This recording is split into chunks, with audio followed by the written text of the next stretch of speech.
आरक्षणाच्या आंदोलनावरून बीड आणि जालना जिल्ह्यामधल्या स्थितीबद्दल शरद पवारांनी एबीपी माझाच्या महाकट्ट्यावर भाष्य केलंय। बीड आणि जालना जिल्ह्यातली स्थिती चिंताजनक असल्याचं पवार म्हणाले। ओएसिस फर्टिलिटीच्या तज्ञांनी आयव्हीएफ उपचार पद्धतीद्वारे 1 लाखांहून अधिक जोडप्यांना मातृत्व प्राप्तीचा आनंद दिला आहे। मोफत अपॉइंटमेंट बुक करण्यासाठी आजच संपर्क साधा। संसदेचं अधिवेशन संपल्यावर दोन्ही जिल्ह्यामध्ये जाऊन आपण दोन्ही गटांशी संवाद साधणार आहोत असंही त्यांनी म्हटलं।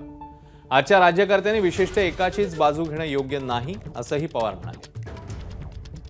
आता जे समाजामध्ये जे काही सुरू आहे, मतं मिळतात पण मनं दुभंगतात, तर हे बघून तुम्हाला अस्वस्थता येत नाही का? आजकालची महाराष्ट्राची स्थिती आहे, विशेषतः काही जिल्ह्यांची,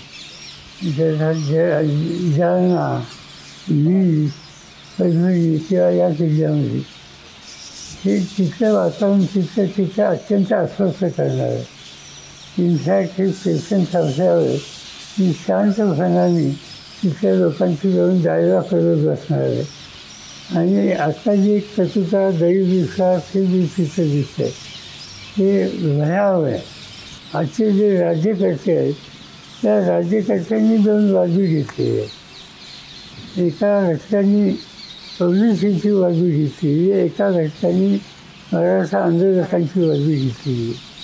हे योग्य नाही आहे। या सगळ्या घटकांनी तिथं आपण सामंजस्य कसं निर्माण करू शकू याचा अधिक लक्ष द्यायची आवश्यकता आहे। एबीपी माझा, उघडा डोळे बघा नीट।